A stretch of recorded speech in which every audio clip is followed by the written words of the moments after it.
السلام علیکم ورحمۃ اللہ وبرکاتہ. جید علماء کرام کے بیانات، نعتیہ کلام اور دیگر معلوماتی ویڈیوز کے لیے ہمارا چینل اسلاف میڈیا سیل کو سبسکرائب کیجیے اور بیل آئیکن کے بٹن کو دبائیے.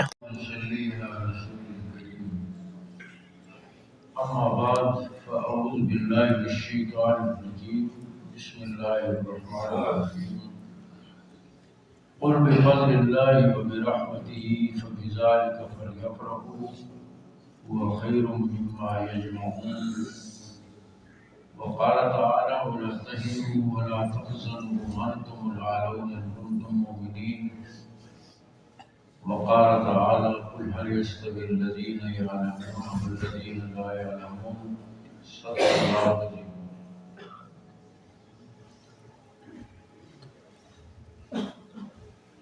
قابل قدر اساتذہ کرام اور دور و نزدیک سے تشریف لانے والے ہمارے عزیز فضلاء کرام، اس وقت آپ کے اساتذہ کرام تشریف فرما ہیں. ہمارے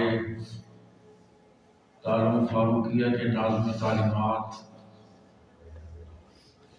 اور ہمارے مخلص شاگرد اور عزیز جو طالب علمی کے زمانے سے آج تک ادارے کے ساتھ گہری وابستگی رکھے ہوئے ہیں، حضرت مولانا محمود قاسم صاحب دامت برکاتہ اور ہمارے سابق ناظم تعلیمات اور میرے مخلص بھائی استاد العلماء حضرت مولانا عابد عزیز صاحب دامت برکاتہ، خطیب ذیشان، دینی جذبوں کے امین، عزم و ہمت کے پیکر، ہماری مادری علمی جامعہ فاروقیہ کے ہمارے عزیز ساتھی رفیقی سفر حضرت مولانا شبیر احمد عثمانی صاحب دامت برکاتہ، ہمارے ادارے کے مایہ ناز استاذ الحدیث، ادارے کے ساتھ مخلص محب اور اس ادارے کے فیض یافتہ حضرت مولانا ندیم عباسی صاحب دامت برکاتہ، اور مایہ ناز محقق عالم دین حضرت مولانا مفتی حماد احمد عباسی صاحب دامت برکاتہ، اور ہمارے اس ادارے میں اساتذہ خدمت سر انجام دینے والے حضرت مولانا فخر الدین صاحب دامت برکاتہ، اور ادارہ کے دیگر اساتذہ کرام حضرت مولانا سعید اللہ صاحب، حضرت مولانا سعید البشر صاحب، حضرت مولانا عبداللہ صاحب، حضرت مولانا حماد صاحب، جو آپ کے لیے دیدہ و دل فرش راہ کیے ہوئے ہیں، اور ہمارے عزیز بیٹے مولانا قاضی محمد جنید صاحب جو کئی دنوں سے آج آپ کے اس پروگرام کے لیے شب و روز تیاری میں مصروف ہیں، اور ہمارے ادارے کی جتنے اراکین ہیں، ہمارے مولوی جاوید شاہ صاحب اور ہمارے ادارے کے استاد دور حدیث کے استاد اور مفتی حضرت مولانا مفتی عبدالوحید صاحب، ادارے کے تمام اساتذہ کرام، تمام اراکین آپ کی آمد پر اس طرح خوش ہیں جس طرح بیٹا باہر کچھ کمانے کے لیے گیا ہو کسی کام کے سلسلے میں، اور ایک طویل عرصے کے بعد واپس آئے. آپ یقین کریں ان والدین کو اس بیٹے کی، نسبی بیٹے کی واپسی پر اتنی خوشی نہیں ہوتی جتنی ہمیں آپ کی آمد پر خوشی ہوئی. اور اس کے لیے آپ کے تمام اساتذہ کرام دل و جان سے آپ کو خوش آمدید کہتے ہیں. آپ کا یہ جامعہ، اس کی در و دیوار اپنے فضلاء کی آمد پر گویا در و دیوار میں خوش ہیں. ہم صحیح معنوں میں آپ کی خدمت نہ کر سکے جیسی کرنی چاہیے تھی، لیکن امید ہے کہ آپ ہماری اس کمی کو، جو عدم استطاعت ہے، جذبہ تو ہے، وسعت دل بہت ہے، وسعت صحرا بہت کم ہے، ہاں، لیکن آپ اس کو محسوس نہیں کریں گے اور آپ اس کمی پر معاف کریں گے۔ بہت سی باتیں رات سے کارگزاری آپ حضرات نے سنائی، دلی خوشی ہوئی، آپ کے سہائے ماشاءاللہ اپنی جگہ پر بہت اہم کام سر انجام دے رہے ہیں۔ حفظ کی تدریس ہو، درجہ کتب کی تدریس ہو، یا آپ حضرات بنوات میں کہیں پڑھا رہے ہوں، یا اسکول میں کہیں پڑھا رہے ہیں، یونیورسٹی میں پڑھا رہے ہیں، مسجد میں امام اور خطابت کے فرائض سر انجام دے رہے ہیں، یقیناً یہ بہت قابل قدر ہے۔ ہم نے اپنے اساتذہ سے یہ سنا کہ جس کو فارغ ہونے کے بعد نورانی قاعدہ پڑھانے کی بھی توفیق مل گئی، اس کا علم اللہ کے قبول ہو گیا، اور الحمدللہ یہ آپ کے اساتذہ کرام کی دعائیں اور ان کے اخلاص ہے۔ معمولی وظیفوں پر وہ بھی کبھی ملتا ہے کبھی نہیں ملتا، کہاں سے دور کا سفر کر کے 25 کلومیٹر کا سفر کر کے روزانہ یہاں پڑھانے کے لیے اور آپ کی خدمت کے لیے آتے ہیں۔ ان کا یہ اخلاص ہے کہ الحمدللہ میں نے یہ دیکھا ہے کہ ہمارے دارالعلوم فاروقیہ کے فضلاء کہیں بھی فارغ نہیں بیٹھے ہوئے، سارے کام میں لگے۔ میں سب سے زیادہ ملک میں پھرنے والا آدمی ہوں اور ہر جگہ میں پہنچتا ہوں اور میرا رابطہ بھی رہتا ہے، لیکن میں نے ہر جگہ دیکھا کہ الحمدللہ ہمارے فضلاء ہر جگہ پر مصروف عمل ہیں اور بہت آسان انداز میں دینی خدمات سر انجام دے رہے ہیں۔ اللہ بہت قبول فرمائے۔ بہت ساری ہدایات ہمارے حضرت مولانا قاسم صاحب دامت برکاتہ ہیں، پھر حضرت مولانا شبیر احمد عثمانی صاحب دامت برکاتہ ہیں، حضرت مولانا ندیم عباسی صاحب دامت برکاتہ، اور رات ہمارے جب وہ بزرگ استاد حضرت مولانا عالم خان صاحب دامت برکاتہ نے بیان کروا دی۔ اب اس پر کوئی مزید میں اضافہ تو نہیں کروں گا اور نہ کر سکوں گا، لیکن چند باتیں میں اپنے تجربے کی بنیاد پر آپ حضرات سے عرض کرتا ہوں۔ پہلی بات تو یہ ہمیں اس پر اللہ کا شکر ادا کریں کہ اللہ نے ہمیں پڑھنے پڑھانے کے لیے قبول فرمایا اور علماء اہل سنت، علماء دیوبند کے ساتھ ہمیں وابستہ کیا۔ جیسے ابھی ہمارے بزرگ مہمان حقیقت حضرت مولانا زاہد الراشد صاحب دامت برکاتہ مغرب کی پریشانی جو اسے مدارس کے حوالے سے اس کو بیان فرما رہے تھے، اور آج مغرب کی ساری توبوں کا رخ اور ان کے دہانے مدرسے کو انہوں نے پن پوائنٹ کیا ہوا ہے، اور ان کی ساری توجہ مدرسے کو بدنام کرنے کے لیے، مدرسے کو دیوار سے لگانے کے لیے، مدرسے کو مدعون کرنے پر ہے۔ اور میں اس پر ایک بات کہتا ہوں، اذا عادت کا مظلمتی من ناقص فہی شہادت لی بانی کامل۔ شاعر کہتا ہے کہ کسی کمینے کی طرف سے میری مذمت ہو تو یہی میرے کامل ہونے کی دلیل ہے۔ اگر مغرب آج ہماری مذمت کر رہا ہے، دہشت گرد ہیں، پسند ہیں، بیکورڈ ہیں، دجالوس ہیں، تو یہ ان کی پریشانی اور ان کی مذمت اس بات کی دلیل ہے کہ ہم صحیح رخ پر جا رہے ہیں۔ الحمدللہ پہلی بات یہ کہ اللہ نے ہمیں علماء اہل سنت، علماء دیوبند جو مسلک اعتدال ہے، ہمارے علماء دیوبند کا مسلک، اور یہ کوئی نیا فرقہ نہیں ہے۔ ایک دفعہ شیخ الاسلام حضرت مولانا تقی عثمانی صاحب دامت برکاتہ نے بہت اچھی بات فرمائی۔ انہوں نے فرمایا کہ آپ اس کی کوئی تعریف نہیں کر سکتے، جیسے آپ چمیلی کے پھول اور گلاب کے پھول کی خوشبو کی تعریف نہیں کر سکتے۔ کوئی آپ سے یہ کہے کہ آپ گلاب کے پھول اور چمیلی کے پھول کی خوشبو کی تعریف اس طرح کریں کہ دونوں میں امتیاز ہو جائے، گلاب کے پھول اور چمیلی کی خوشبو میں امتیاز ہو جائے، اس طرح تعریف کریں، کوئی کر سکتے نہیں۔ طریقہ یہ ہے کہ ایک ہاتھ میں گلاب کا پھول دیں، دوسرے ہاتھ میں چمیلی کا پھول دیں، ان کا سن کے خود محسوس کریں۔ تو الحمدللہ مسلک علماء دیوبند محسوس کرتے ہیں کہ یہ اعتدال والا مسلک ہے، اللہ نے ہمیں ان کے ساتھ وابستہ کیا، پھر مدرسے اور مسجد کے ساتھ ہمیں وابستہ کیا۔ یہ اللہ رب العزت کی اتنی بڑی نعمت ہے۔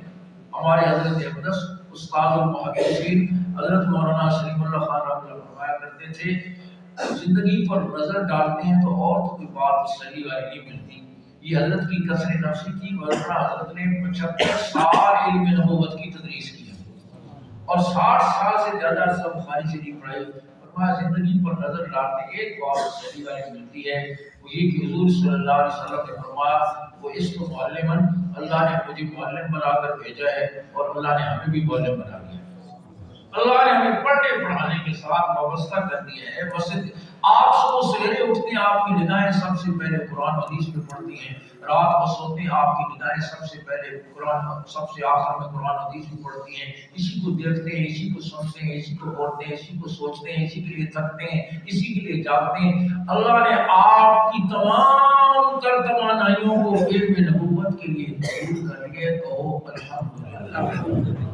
یہ اللہ کی بہت بڑی نعمت ہے کہ اللہ نے مسجد مدرسے کے ساتھ وابستہ کر دیا.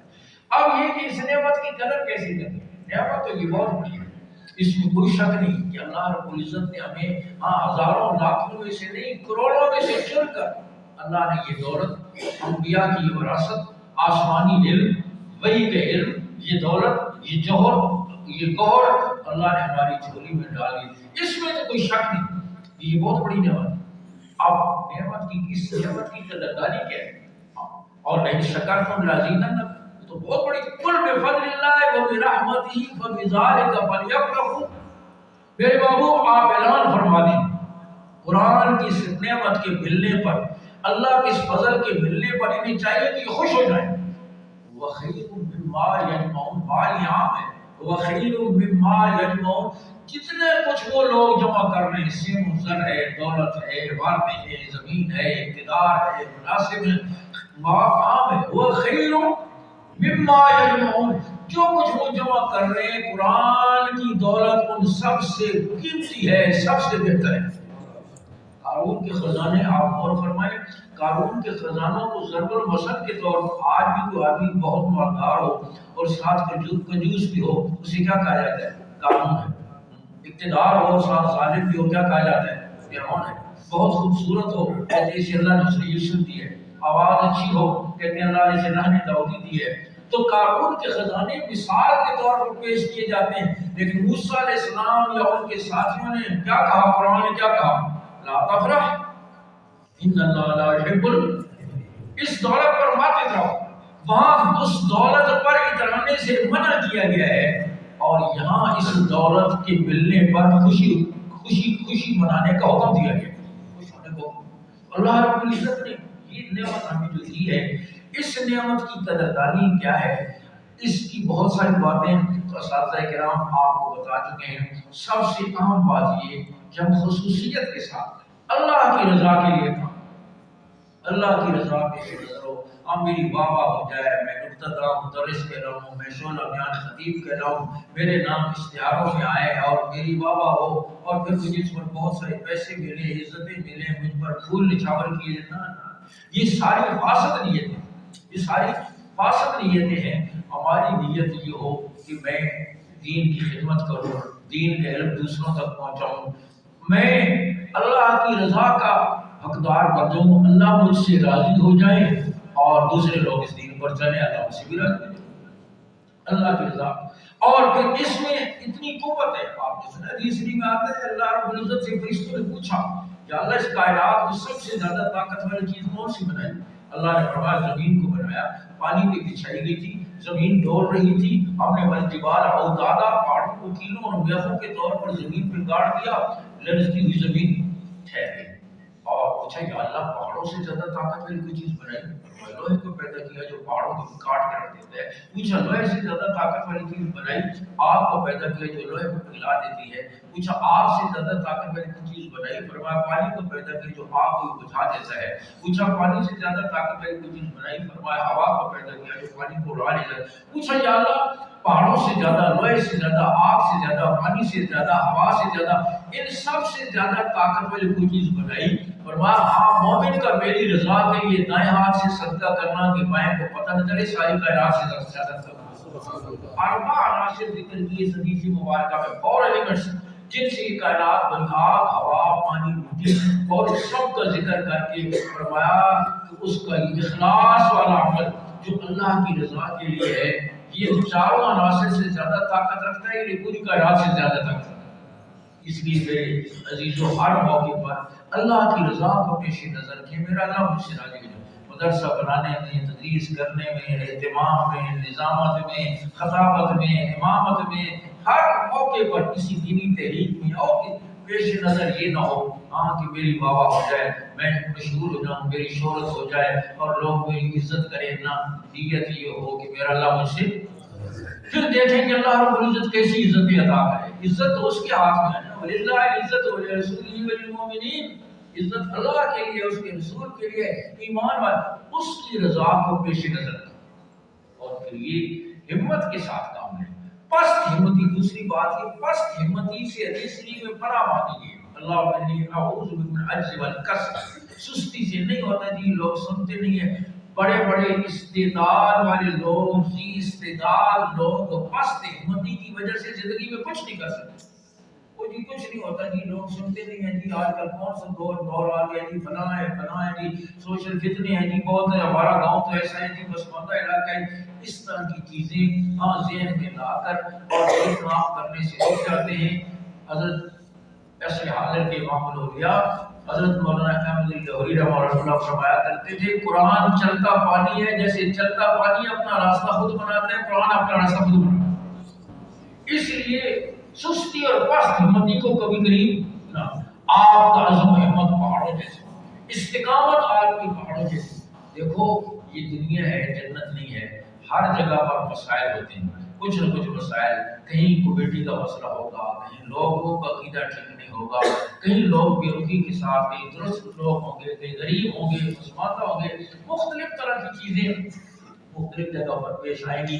لیکن یہ یاد رکھیں ان حالات سے گھبرانا نہیں، متاثر نہیں ہونا کہ تھوڑی سی کوئی مسئلہ ہے ایک جگہ چھوڑ کر آپ دوسری جگہ چلے، ایک جگہ چھوڑ کر آپ دوسری۔ ایک ساتھی نے بڑی اچھی مثال دی تھا، اگر کوئی یہ کہے نا کہ اگر زمین کو 120 فٹ کھودو گے تو پانی نکل آئے گا، اب وہ کوئی آدمی 20 فٹ یہاں سے کھودے، 30 وہاں سے کھودے، 40 وہاں سے کھودے، 50 وہاں سے کھودے، 15 وہاں سے کھودے، ساری زندگی لگا رہے گا تو پانی تک نہیں پہنچے گا، پھرتا ہی رہے گا۔ دو جگہ دو مہینے یہاں پڑھایا، 2 سال یہاں پڑھایا، سال وہاں پڑھایا، پھر اگلی جگہ پڑھے، 6 مہینے ایک جگہ وہاں نہیں۔ اس طرح نہیں، استقامت کے ساتھ۔ ہمارے یہاں ایک بزرگ سے قاری صاحب آتے ہیں، ہمارے ساتھ ساتھ جانتے ہیں، ڈیر اسماعیل خان کی طرف سے بڑا اچھا قرآن پڑھتا ہے، بزرگ طلبہ بھی جانتے ہیں، آپ کے زمانے میں بھی دیکھا ہوگا۔ تو میں نے اس سے پوچھا کہ قاری صاحب ذرا محظوظ سے کہ قاری صاحب آپ نے ایک جگہ زیادہ سے زیادہ کتنا عرصہ پڑھایا؟ کہتے 6 مہینے۔ تو میں نے کہا پھر اس کے بعد کیا ہوتا ہے؟ کہتے ہیں کہ وہ ناراض ہو جاتے ہیں کہ میں ناراض ہو جاتا ہوں۔ یہ نہیں، استقامت کے ساتھ ان حالات کا، جیسے ابھی آپ سے کہا جا رہا تھا، ان حالات کا مقابلہ کرتے ہوئے حالات کو سنوارنے کی کوشش کریں، ہمت اور حکمت کے ساتھ۔ ہمت اور حکمت دونوں کو جمع کریں۔ میری حکمت ہو، اور کئی لوگ اس کو پیش نظر رکھتے ہیں، بالکل جرأت اور حکمت سے کام نہیں لیتے۔ 25 سال کے بعد بھی نہ لوگوں کا عقیدہ ٹھیک ہوتا ہے، نہ لوگوں کے اعمال ٹھیک ہوتے ہیں، نہ لوگوں کے ساتھ جڑتے ہیں جیسے ہمت اور حکمت ہو۔ کہاں حکمت سے کام لینا ہے اور کہاں ہمت کو استعمال کرنا ہے، اس کو بھی سیکھنا پڑے گا۔ آپ اپنے اساتذہ سے رابطے میں رہیں گے تو انشاءاللہ آپ کو وہ بتائیں گے۔ یہ کوئی کتاب پڑھ کر سمجھنے والی چیز نہیں ہے کہ یہ چیز یہاں ہمت سے کام لینا ہے، کوئی کتاب آپ کو ملے یہ ہمت والا کام ہے، یہ ہمت والا ہے، ہمت والا، ایسی کوئی فہرست آپ کو نہیں ملے۔ یہ ایک بصیرت ہے جو اللہ رب العزت وقت گزرنے کے ساتھ دیتے ہیں۔ آپ کے ساتھ اللہ نے یہ سمجھ دی ہوئی ہے، جیسے مولوی سراج صاحب رات کو بتا رہے تھے، ان کو مسئلہ آیا، حضرت مولانا قاسم صاحب سے مشورہ کیا، رہنمائی لی اور اسی طرح اور بہت سارے ساتھی ہمارے پاس آتے رہتے ہیں۔ اس میں آپ اپنے اساتذہ سے رہنمائی لی، یہ مسئلہ آ گیا ہے، لیکن اپنے طور پر کوئی کارروائی کر کے اس کے بعد آئیں میں نے یہ کر دیا ہے جی، آپ وہ بتائیں گے کیا۔ اور کئی لوگ حج پہ جاتے ہیں اور اس کے بعد گڑبڑ کر کے اور کم پا جاتے ہیں کہ آپ نے کیا کروں، لوگ طلاق دے کر آ جاتے ہیں کہ میں نے 3 طلاقیں دے دی، ہم نے کیا کروں۔ اپنے طور پر کوئی کارروائی کرنے کے بعد نہیں، پہلے کوئی مسئلہ آ جائے، اپنے اساتذہ سے آپ مستقل رابطے میں رہیں اور رہنمائی لیں۔ میں نے پہلے بھی عرض کیا تھا بعض لوگ فارغ ہونے کے بعد تھوڑی سی کتاب پڑھانے آ گئی ہے، تھوڑا سا ادارہ بن گیا، پھر سارا سال بھی ٹیلیفون ہی کرتا۔ اور آپ بھی میں عرض کروں پچھلے سال آپ حضرات آئے تھے، بڑے بڑے آپ نے دعوے کیے، بڑے مڑ کے کچھ پوچھا نہیں، کوئی فرق نہیں پڑا۔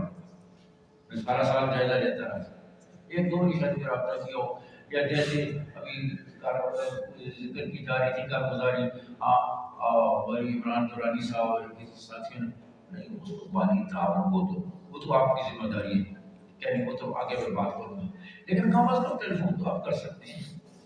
اور کون سے دور ہے آپ زیادہ تر، اگر کوئی بہت دور اتنا سے سارا پاکستان ہے، تمہارا گوٹ بھی ہو یا جو وہ کام تھوڑی دیر میں پہنچ سکتے ہیں، ایک دن میں پہنچ جائیں گے، مہینوں میں کئی ساتھی۔ اب یہاں کئی جو میں نے جیسے رات آج کیا تھا، جب آئے تھے تو اس وقت ان کی داڑھی اتنی آئی تھی اور اب وہ بابے بنے ہوئی ہیں، اتنے عرصے کے بعد ہم نے دیکھا ایسی بات۔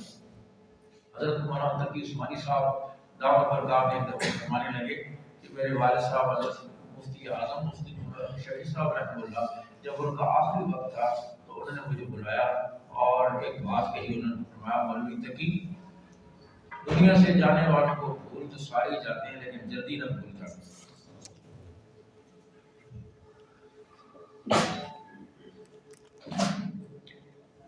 اس لیے آپ اس کو پیش نظر رکھیں۔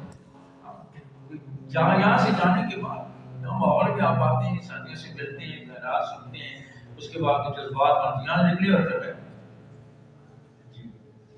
اس لیے اپنے اساتذہ سے، اس مادی علمی سے مستقل رابطہ اور تعلق، اور یہ آپ کے اساتذہ آپ کے محسن ہیں، یہ آپ کا ادارہ آپ کا محسن ہے۔ امام مالک رحمۃ اللہ کے سامنے جب والدین کا ذکر آتا تو امام مالک رحمۃ اللہ خوش ہو جاتے، اور جب استاد کا ذکر آتا تو امام مالک جھوم اٹھتے۔ کسی نے کہا کہ آپ استاد کے تذکرے پر کیوں اتنے خوش ہوتے ہیں، اور والدین کے تذکرے پر آپ سے خوش ہوتے ہیں، استاد کے تذکرے پر آپ جھوم جاتے ہیں؟ فرمایا والدین مجھے جنت سے زمین پر لے کر آئے ہیں، استاد زمین سے جنت پر لے کر آئے۔ آپ اپنے اس ادارے سے مضبوط ربط رکھیں، مرکز سے مضبوط ربط، اور پھر اسی سے قیمت ہوتی ہے۔ آپ ریڑھی پہ جائیں نا اور انگور بک رہا ہو گچھوں کے ساتھ، اور کچھ انگور ویسے پڑے ہوئے ہوں کٹے ہوئے نظر، آپ اس سے پوچھیں بھائی یہ انگور جو ہیں گچھے والے یہ کتنے ہیں، کس طرح کلو ہیں؟ وہ کہہ گئے 300 روپے۔ یہ تو الگ پڑے ہوئے ہیں، یہ کس طرح کا 100 روپے میں، اتنے سستے کیوں ہیں؟ کہا یہ جو ہیں یہ گچھے کے ساتھ جڑے ہوئے ہیں، ان کی قیمت زیادہ ہے، اور یہ جو ہیں یہ گچھے سے الگ ہو گئے ہیں، ان کی قیمت کم ہو۔ تو آپ اپنے اس مرکز کے ساتھ وابستہ رہیں گے، آپ کی رہنمائی بھی ہوتی رہے گی، آپ کی ترقی بھی ہوتی رہے گی، اساتذہ آپ کے لیے دعائیں بھی کرتے رہیں گے، اور پھر مستقل آپ اس کو اپنا ایک فریضہ سمجھیں گے، نہیں کبھی پوچھ لیا کبھی، مستقل آپ اس کو اپنا فریضہ سمجھیں۔ تو میں نے عرض کیا ایک یہ آپ اس نعمت پر اللہ کا شکر ادا کریں کہ اللہ نے آپ کو اس کے ساتھ وابستہ کیا ہے، اور دوسری بات یہ کہ ہمت اور استقامت کے ساتھ آپ جب کام کریں، اور تیسری بات یہ کہ اپنے اس مرکز کے ساتھ وابستہ رہیں، اور چوتھی بات یہ کہ آپ اپنی علمی استعداد کو بڑھاتے ہیں۔ علمی استعداد جیسے پہلے کی بات آئی سامنے کہ ہاں رسالہ پڑھ کر یا کہیں فیس بک سے یا کسی جگہ سے دیکھ کر تمہیں پڑھا رہتے ہیں، جو کتابیں آپ یہاں سے پڑھ کر گئے ہیں، سیاستہ فارغ ہونے کے بعد ہدایہ یہ کتابیں ہاتھ لگانے کی نوبت نہیں آتی، اور بس موبائل اٹھا اسی سے دیکھنا۔ اب ظاہر ہے موبائل سے وہ دیکھنا اور باوضو ہو کر روزانہ ہو کر قبلہ رخ بیٹھ کر کتاب کو سامنے کھول کر مطالعہ کے دونوں برابر ہوں گے؟ اس لیے آپ ان کتابوں کا مطالعہ کریں، کتنی آپ مصروف کیوں نہ ہوں، لیکن روزانہ آپ 2 گھنٹے 3 گھنٹے آپ نے اسباق پڑھانے ہیں، تو وہ تو مطالعہ اس کے لیے زیادہ ضرورت ہوگی، آپ مطالعہ کے ساتھ اسباق پڑھائیں، اور پھر آپ کی علمی سطح بڑھے گی، علمی سطح بڑھے گی۔ ہمارے حضرت اقدس حضرت مولانا سلیم اللہ خان رحمہ اللہ ایک دم ہمارے یہاں تشریف لائے ہوئے تھے، تو فرمانے لگے کہ مجھے 60 سال ہو گئے بخاری شریف پڑھاتے ہوئے، لیکن اب بھی میں مطالعہ کر رہا ہوں۔ ہم تھوڑا مطالعہ نہیں کرتے، بہت مطالعہ کرتے۔ حضرت فرمانے کا ہمارے گھر والے ہم سے باتیں کرنے کو ترس گئے، اور میں سردی میں کہتا ہوں تم منہ پر رضائی لے لو، میں تو لائٹ ابھی نہیں بند نہیں کرتا ہوں، کالے نہیں کرتا ہوں، ہم سے باتیں نہیں کرتے۔ تو میں نے عرض کیا حضرت آپ بوڑھے ہو گئے، آپ نہیں کرتے، جب وقت تھا اس وقت تو کرتے ہو؟ حضرت فرمایا نہیں، ہم اس وقت بھی نہیں کرتے، اس وقت ہم مطالعہ کرتے۔ اب ہماری بیٹیاں اپنے گھروں والی ہیں، جس سے وہ آئی ہوتی ہیں، پھر اس دن ہم مطالعہ نہیں کرتے، ان سے باتیں کرتے ہیں، لیکن ویسے مطالعہ کرتے ہیں۔ اس لیے اپنی علمی سطح کو بڑھائیں، علمی سے، اور یہ آپ کا جوانی کا وقت ہے۔ میں اکثر پنجاب کے سارے اضلاع میں گیا، وفاق کی طرف سے نوجوان علماء سے متدبین سے بات چیت ہوئی، تو میں نے کہا دیکھو آپ جوان ہو، یہی وقت ہے کام کرنے کا، زندگی کا بہترین وقت یہ جوانی کا وقت ہے۔ آپ ذرا اور اسی لیے قیامت کے دن زندگی کا سوال الگ ہوگا، جوانی کا سوال الگ ہوگا۔ تو آپ جوان ہیں، اور اس میں ماشاءاللہ ہمت جوان ہوتی ہے، قوت جوان ہوتی ہے، عزم ہمت ہوتی ہے، حوصلہ ہوتا ہے، اس میں آپ زیادہ سے زیادہ مطالعہ کر سکتے ہیں، اپنی علمی استعداد کو بڑھا سکتے ہیں۔ آج ہم مدرسے سے باہر ہو جاتے ہیں، نماز کے معمولی مسائل، چھوٹے چھوٹے مسائل معلوم نہیں ہوتے، روزے کے مسائل نہیں معلوم ہوتے، زکوٰۃ کے مسائل معلوم نہیں ہوتے۔ حضرت اقدس حضرت مولانا سلیم اللہ خان ہمارا جامعۃ الرشید ایک دفعہ تشریف لے گئے، تو جامعۃ الرشید میں تو ہر ایک آدمی آپ کو مفتی سمجھتا ہے، تو وہاں کے اساتذہ نے حضرت سے حضرت کی نصیحت فرمائی۔ حضرت نے فرمایا میری نصیحت یہ ہے کہ بہشتی زیور ہر مولوی کے سرانے ہونے چاہیے، جس کو ہم سمجھتے ہیں کہ یہ شاید پڑھ لوگوں کے لیے ہدایہ ہم نہیں پڑھتے یا پڑھی نہیں آتی، اور بہشتی زیور کو ہم ہاتھ نہیں لگاتے، اور نتیجہ یہ ہے کہ بنیادی مسائل میں فرمایا بہشتی زیور ہر مولوی کے سرانے پڑے ہو، تو آپ اس کا اہتمام کریں۔ فقہ کے مسائل ہیں، حدیث کی کتاب ہے، اسی طریقے سے آپ نے جو سیاست پڑھی ہیں، تفسیریں ہیں، آپ روزانہ کچھ وقت نکال کر آپ 2 گھنٹے 3 گھنٹے جتنا زیادہ سے زیادہ آپ مطالعہ کر سکتے ہیں مطالعہ کریں، یہی ہے وقت۔ اور آدمی تو پھر 20 25 30 سال گزریں گے تو شوگر ہے، بلڈ پریشر ہے، اور دل کا عرضہ ہے، گھٹنے جواب دیں گے۔ میں کہتا ہوں پہلے نماز چلتے کرتے خانے ہوتے تھے، اور چلتے کرتے دواخانے ہوتے ہیں، پورا بیگ دوائیوں کے ساتھ بھرا ہوا ہوتا ہے۔ یہ وقت ہے آپ کا کام، تو ہمت کے ساتھ کام سے نیت کریں کہ ہم انشاءاللہ اپنی علمی استعداد بڑھائیں۔ اور پھر جیسے حضرت قاسم صاحب نے بھی آپ سے فرمایا کہ سلیقے کے ساتھ دین کا کام کرنا ہے، سلیقے کے ساتھ۔ بعض اوقات فضلا جاتے ہیں اور جہاں کسی علاقے میں نیا کوئی فتنہ چھوڑ دیتے ہیں، عید کی نماز کے بعد دعا کرنا بدعت ہے، اور وہ لوگوں کو خواب خواہ چیز کے اندر جو ہے وہ الجھا دیتے ہیں۔ دیکھیں ایک عالم دین کو اور ایک خطیب کو ایسے ہونا چاہیے جیسے ایک طبیب اور ڈاکٹر ہوتا ہے۔ آج کیا دوا دینی ہے، مہینے بعد کون سی دینی ہے، 6 مہینے بعد کون سی دینی ہے، سال بعد کون سی دینی ہے، اگلے سال کون سی دینی ہے، آپ کو اس کا ادراک ہونا چاہیے کہ یہ مجموعہ میرے سامنے کیسا ہے، ان کی دینی استعداد اور صلاحیت کیسی ہے، میں نے آج اس سے کون سی بات کرنی ہے، کیسے کرنی ہے، اور پھر کون سی بات کرنی ہے اور کب کرنی ہے، یہ آپ کو پیش نظر ہو، اور ان کو سلیقے کے ساتھ آہستہ آہستہ ان کو دین کی طرف مائل کریں، اور روزانہ درس قرآن کا، درس حدیث کا، جتنی ان کی استعداد ہو، جیسے حضرت مولانا شبیر احمد صاحب فرما رہے تھے، زیادہ نمبر سے، اور پھر درس جو ہے نا، درس قرآن کا ہوتا ہے 3 طرح کا ہوتا ہے۔ ایک درس قرآن ہوتا ہے مدرس کا، جیسے درجہ ثانیہ میں ثالثہ میں جو مدرس ہیں ترجمہ پڑھاتے ہیں، وہ طریقہ اور ہے کہ آپ آیات پڑھیں، اس کا ترجمہ کریں، اس کی تحقیق کریں، ضروری عام کی صیغہ ہے وہ بتائیں، عام واحد ہے، جمع ہے، اور اسی طریقے سے موصول سے بتائیں، ضروری ترکیب درجے کے اعتبار سے، جتنا درجہ ہو اس اعتبار سے آپ اس کی ترکیب کریں، پھر اس کی تشریح کریں۔ اگر بڑا درجہ ہے، 500 اگر ہے تو اس میں آپ تفسیری اقوال بھی نظر کریں، اور درجہ ثانیہ ہے ترجمہ کر کے تھوڑی سی تحقیق کر کے تھوڑی سی ترکیب بتا کر، اور اس کے بعد تھوڑی سی آپ تشریح کر دیں، اونچا درجہ ہے تو اور تفصیل کر دیں۔ یہ تو مدرس کا کام ہے۔ ایک درس قرآن ہوتے ہیں خطیبانہ، اور وہ خطیبانہ داعیہ کی آیت پڑھی اور خطیب صاحب نے ترجمہ کیا، آگے انہوں نے اپنی کیسٹ خالی کی جو کچھ انہوں نے کہا، باقی اس کے بعد آیت پر نہیں چڑھا، آیت پڑھی ترجمہ کیا، اس کے بعد پھر انہوں نے اپنی تقریر کی۔ یہ کون سا انداز ہے؟ ایک ہے عوامی انداز، درس قرآن کا عوامی انداز، اور عوامی انداز آپ اس انداز میں درس دیں کہ آپ جیسے درسگاہ ہوتی ہے نا، درسگاہ دپائیاں رکھی ہیں، ان کو بٹھائیں، 12 سامنے رکھیں، قرآن مجید سامنے رکھیں، ان کے سامنے آپ آیت پڑھیں گے، ان میں سے کوئی آیت پڑھیں، اور پھر آپ اس کا ترجمہ کریں، اور آسان ترجمہ کریں، اور پھر آسان انداز میں تشریح کریں، اور کوئی ضروری اس سے متعلقہ کوئی بات، کوئی مسئلہ ہے کوئی ضروری، اور یا حالات حضرت کے اوپر سے منطبق کریں جو عوام کی سمجھ میں آ جائے، عوام کی سمجھ میں آ جائے۔ اس لیے جیسے کہ مفتی